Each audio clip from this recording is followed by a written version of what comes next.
MCC में counselling के rules क्या हैं, रजिस्ट्रेशन कब कब कर सकते हैं, अपग्रेडेशन का प्रोसीजर क्या होता है, सिक्योरिटी डिपॉजिट कितनी लगती है, कैसे सिक्योरिटी डिपॉजिट को बनाकर रखेंगे और ओवरऑल प्रोसीजर क्या होता है, बात करेंगे इन सारी चीज़ों पे आज की इस वीडियो में। नमस्कार, मैं ओम प्रभाकर भारती, मेडिकल काउंसलर, आप सभी का स्वागत करता हूं। तो एमसीसी ने ऑनलाइन रजिस्ट्रेशंस का लिंक जो है वो एक्टिवेट कर दिया है, यानी कि जो काउंसलिंग है वो शुरू हो चुकी है। लेकिन कुछ कमियां अभी भी मौजूद हैं एमसीसी की वेबसाइट पे। जो सबसे बड़ी समस्या है वह यह है कि जो लिस्ट ऑफ पार्टिसिपेटिंग इंस्टीट्यूट है इसका लिंक तो एक्टिवेट कर दिया है, लेकिन यहाँ पे जो फीस डिटेल्स हैं या फिर गवर्नमेंट कॉलेजेस के जो बॉन्ड डिटेल्स हैं वो अब तक अपडेट नहीं किए गए हैं। इसके साथ साथ एफएक्यू भी जारी नहीं किया गया है, जिसमें कि विस्तार से बताया हुआ होता है कि काउंसलिंग में आपको किन बातों का ध्यान रखना है। तो मैं लास्ट ईयर के आधार पर और अपने अनुभव के आधार पे आपको बता देता हूं कि आपको कौन कौन सी बातें हैं जिनका ध्यान रखना बेहद ज्यादा जरूरी है, ताकि आप अंत तक एलिजिबल रह सकें और सबसे बेस्ट सीट जो है वह आपको मिल सके। सबसे पहले बात करेंगे रजिस्ट्रेशन के बारे में। रजिस्ट्रेशन के आपको कुल 3 मौके मिलते हैं, या तो राउंड 1 में रजिस्टर कर सकते हैं, या फिर राउंड 2 में, या फिर मॉपअप राउंड में। स्ट्रे राउंड में कोई भी फ्रेश रजिस्ट्रेशन नहीं होता है, इस बात का ध्यान रखेंगे। राउंड 1 में अगर रजिस्टर कर लिया है तो राउंड 2 में या फिर मॉपअप में दोबारा करने की जरूरत नहीं होती है। रजिस्ट्रेशन केवल एक बार होता है। जब आप रजिस्ट्रेशन कर रहे होते हैं तो उस समय आपसे ऑप्शंस पूछे जाते हैं कि आपको काउंसलिंग कहां की करनी है, जैसे कि एम्स है, दूसरे सेंट्रल इंस्टीट्यूशंस हैं, ईएसआईसी है, जिपमर है, या फिर इंटरनल कोटा है, और इसके साथ साथ डीम्ड का भी ऑप्शन होता है। तो कई बार ऐसा होता है जब शुरुआत में स्टूडेंट ये सेलेक्ट करते हैं कि उन्हें गवर्नमेंट कॉलेज की ही काउंसलिंग करनी है और बाद में ऐसा लगता है कि उन्हें डीम्ड भी करना चाहिए था। उस परिस्थिति में वो क्या करेंगे, उनको एक रीसेट रजिस्ट्रेशन का ऑप्शन दिया जाएगा, जिसमें वो अपने रजिस्ट्रेशन को वो रीसेट कर सकते हैं, यानी कि दोबारा से रजिस्टर करेंगे। लेकिन ध्यान देने वाली बात यह है कि रीसेट रजिस्ट्रेशन का जो मौका है यह सिर्फ एक बार ही मिलता है। ऐसे में आपको इस ऑप्शन को अच्छे से बचा के रखने की जरूरत है, ताकि सही समय पे इसका सही उपयोग किया जा सके। रजिस्ट्रेशन चार्जेस और सिक्योरिटी डिपॉजिट कितनी है। रजिस्ट्रेशन चार्जेस अगर बात करें जनरल ईडब्ल्यूएस कैटेगरी के लिए तो 1000 रुपीज़ है। वहीं एससी एसटी ओबीसी और पीडब्ल्यूडी कैटेगरी के लिए ये जो चार्जेस हैं ये 500 रुपीज़ हैं। वहीं बात करें अगर डीम्ड यूनिवर्सिटी की तो इस परिस्थिति में जो रजिस्ट्रेशन चार्जेस हैं ये 5000 हैं, और ये जो रजिस्ट्रेशन चार्जेस हैं ये रिफंडेबल नहीं होते हैं। रिफंडेबल होती है सिक्योरिटी डिपॉजिट, जो कि आपको रजिस्ट्रेशन के बाद जमा करनी होती है, तभी आप आगे की काउंसलिंग प्रोसीड कर सकते हैं।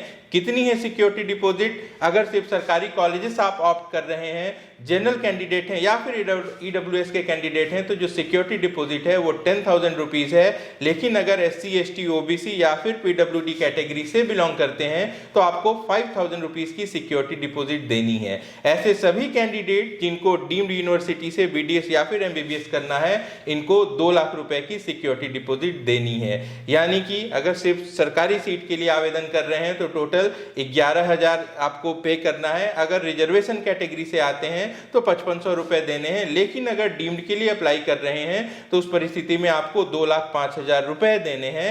आप साथ साथ ऑल इंडिया कोटे की काउंसलिंग भी कर पाएंगे। आइए अब देखते हैं कि किन परिस्थितियों में आपकी जो सिक्योरिटी डिपॉजिट की रकम है वह सुरक्षित रहेगी। अगर आपको राउंड 1 में कोई भी कॉलेज अलॉट होता है, आप वहां पे एडमिशन नहीं लेते हैं, कुछ भी नहीं करते हैं, फ्री एग्जिट का ऑप्शन रहेगा, आपका जो सिक्योरिटी डिपॉजिट है वह सुरक्षित रहेगा।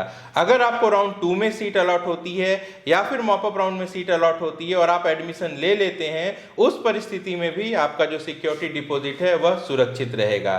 किस परिस्थिति में यह जब्त होता है, राउंड 2 में अगर आपको कोई सीट मिली है और आप उस पर रिपोर्ट नहीं करते हैं, तब यह जो सिक्योरिटी डिपॉजिट है यह जब्त कर ली जाएगी। आप फिर से चाहें तो दोबारा पे करके मॉपअप में एलिजिबल हो सकते हैं, लेकिन यही नियम मॉपअप पर भी लागू होते हैं। अगर किसी स्टूडेंट को मॉपअप में कोई सीट मिलती है और वह उसको एक्सेप्ट नहीं करता है, रिपोर्ट नहीं करता है, तो जो सिक्योरिटी डिपॉजिट की रकम है वह जब्त हो जाती है और वह वापस नहीं मिलती। सामान्य तौर पर अगर आपकी जो सिक्योरिटी डिपॉजिट है वो फोरफिट नहीं होती है तो काउंसलिंग खत्म होने के बाद यह जो रकम है उसी माध्यम से आपको वापस भेज दी जाती है जिस माध्यम से आपने पे की थी।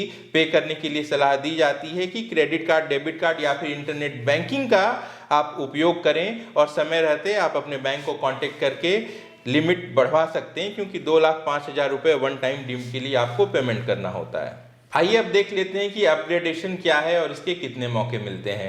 अपग्रेडेशन का मतलब यह है कि किसी राउंड में आपको कोई कॉलेज मिला, आपने वहां पे एडमिशन ले लिया और उससे बेहतर कॉलेज के लिए फिर आप आगे के राउंड में भी पार्टिसिपेट कर रहे हैं। एमसीसी के टर्म एंड कंडीशंस में यह बात मेंशन है कि राउंड 1 में अगर आपको कोई सीट मिलती है, आप उस पर एडमिशन ले लेते हैं, तो आप राउंड 2 में अपग्रेडेशन के लिए जा सकते हैं और यह अपग्रेडेशन का मौका सिर्फ एक बार मिलता है, राउंड 1 से राउंड 2 में। राउंड 2 में अगर कोई सीट मिलती है तो आपकी काउंसलिंग वहीं खत्म हो जाएगी, आप उसको मॉपअप से अपग्रेड नहीं कर सकते।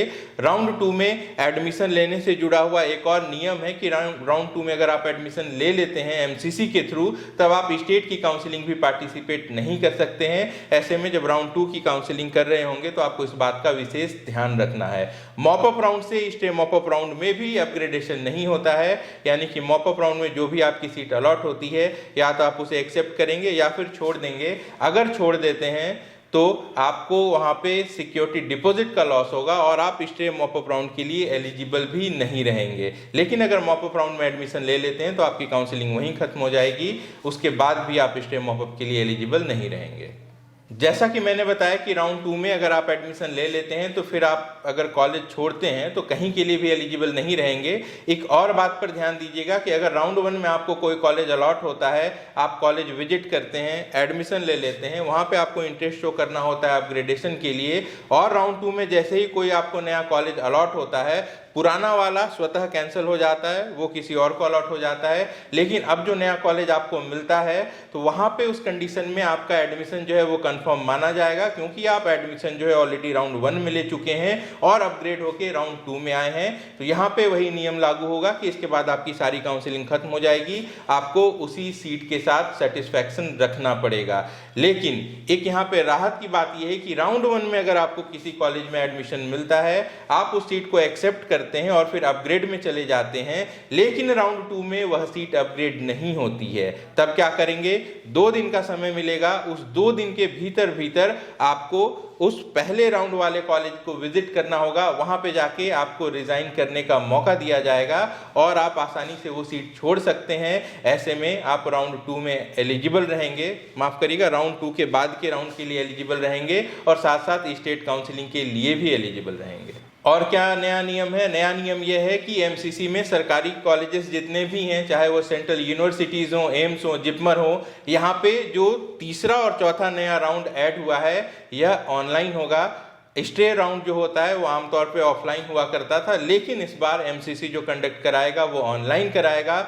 डीम्ड की अगर बात कर लें तो डीम्ड का स्टे मॉपअप राउंड जो है वो ऑफलाइन हुआ करता था, इस बार भी ऑफलाइन होगा। लेकिन एक बड़ा बदलाव यहाँ पर भी हुआ है, जब मॉपअप राउंड की काउंसलिंग चल रही होगी तो एनआरआई कैटेगरी की जितनी भी सीट्स होंगी उन पर यह देखा जाएगा कि एनआरआई के कैंडिडेट्स कितने हैं। आमतौर पर ऐसा होता है कि जो एनआरआई की सीट्स हैं वो खाली रह जाती हैं और मॉपअप राउंड के बाद यह कॉलेजेस को भेज दी जाती हैं, जिसपे कि stay mop up round college conduct कराता है। लेकिन इस बार नियम यह है कि मॉपअप राउंड में अगर sufficient number of candidates NRI के नहीं होंगे तो उन वैकेंट सीट को उसी काउंसलिंग के दौरान ही कन्वर्ट कर दिया जाएगा और उसी कॉलेज में मैनेजमेंट कोटे के लिए जिन स्टूडेंट ने अप्लाई किया है उनको वो सीट अलॉट कर दी जाएगी। इसमें फायदा यह होगा कि मॉपअप राउंड की जो कट ऑफ है वो लो जा सकती है और स्टे मॉपअप राउंड में बहुत ज़्यादा सीट्स कॉलेज के पास नहीं होंगी। तो नुकसान यह होगा कि जो ऑफलाइन स्टे मॉपअप राउंड हुआ करता था और जो कट ऑफ है अचानक से बहुत कम वहाँ पे जाया करती थी, इसका बेनिफिट अब स्टूडेंट्स को नहीं मिलेगा।